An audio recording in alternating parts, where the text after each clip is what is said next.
This is Hat Creek RV Campground, and it is actually a very nice, no-frills, full hookup RV park. They have quite a number of pull-through sites with more than adequate length, even for our nearly 60 feet of total length, and room left over to park in front of or behind your rig. The streets are hard-packed asphalt aggregate and are nice and wide, and just enough speed bumps to do their intended purpose. It is smack dab in the middle of Texas oil country, and I imagine many of the guests are oil field workers.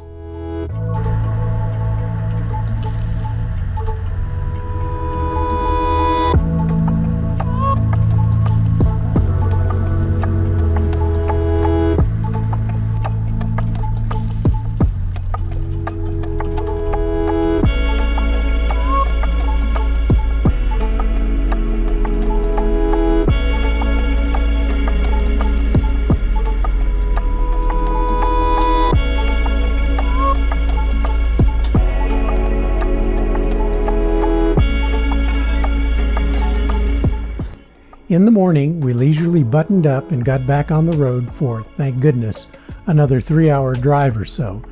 This is so much nicer than the long hauls we'd been doing. I guess that we just needed to work on our timing a little better. But the monkey in the wrench, or the fly in the ointment, so to say, is that we had appointments that we had to keep. You know, doctors, and sometimes they need to be scheduled quite a while out and aren't easy to change. Speaking of ointment, I have a question for you. How many of you think Die Hard, you know, with Bruce Willis, is a Christmas movie?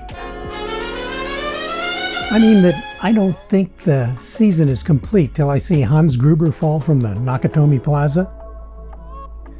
Let us know in the comments below.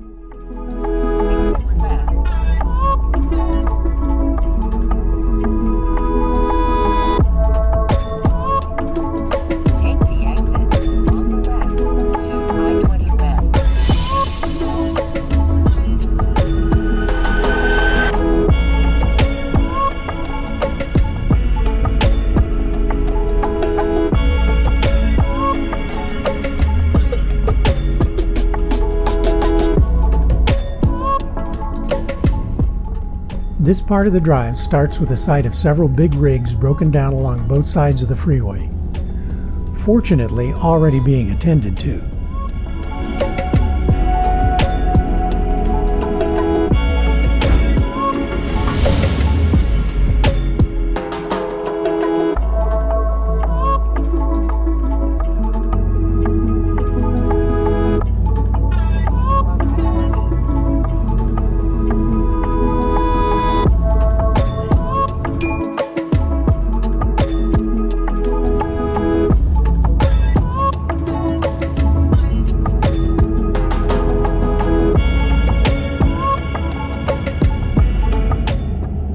Typical Texas flatland for around 230 miles.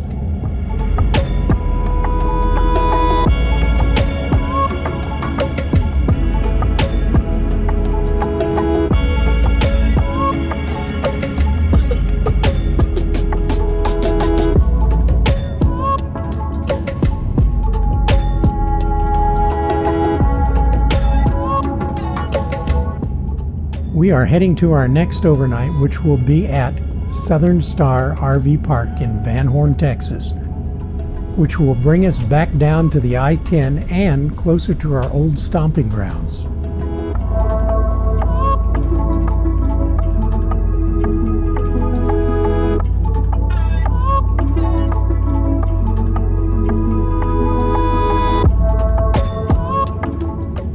There is a lot of heavy hauling of what appears to be oil field equipment down these roads.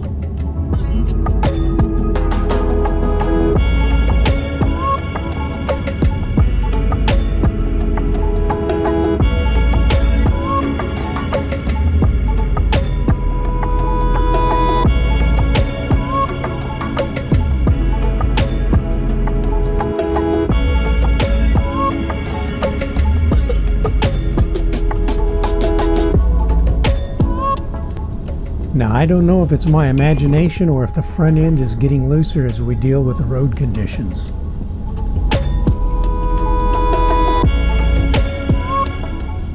I guess it's the old fable of the boiling frog. The premise is that if a frog is suddenly put into boiling water, it'll jump out. But if the frog is put in tepid water, which is then brought to a boil slowly, it will not perceive the danger and will be cooked to death. Sure hope I'm not the frog. Can't the road crews figure out a way to fix the road bridge interface, expansion joints, while they're working on the roads? I really do like the more relaxed travel style. Even when there's not much to see, there is actually more we do see.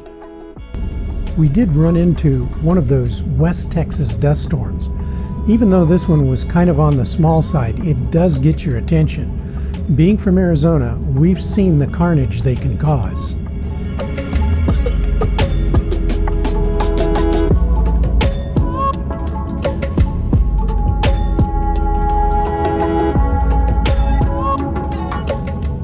Made a fuel stop, hoping to not have to after leaving Van Horn tomorrow. Hey, Solitude.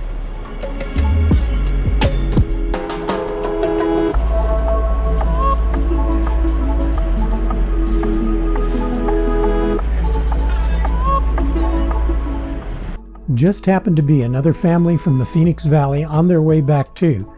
An airline pilot getting closer to retirement. Being a private pilot and having owned several aircraft, it was fun talking flyboy stuff and sharing lunch in the truck stop parking lot.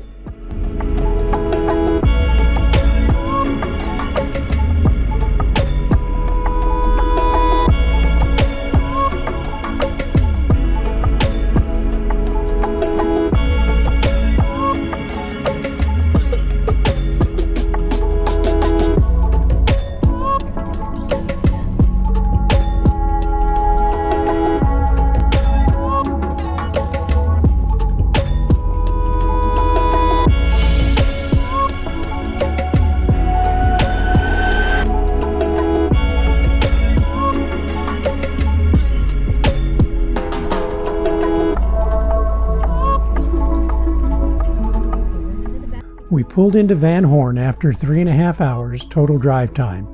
Quiet streets and not much open but the park, which was mostly dirt but had concrete patios and full hookups. The space we were in was level enough when we pulled in that we didn't feel the need to unhook. Texas does have some very nice sunsets. If you have the time, we'll see you again next week while we head to the Hacienda RV Resort in Las Cruces, New Mexico. Until then, please travel safe.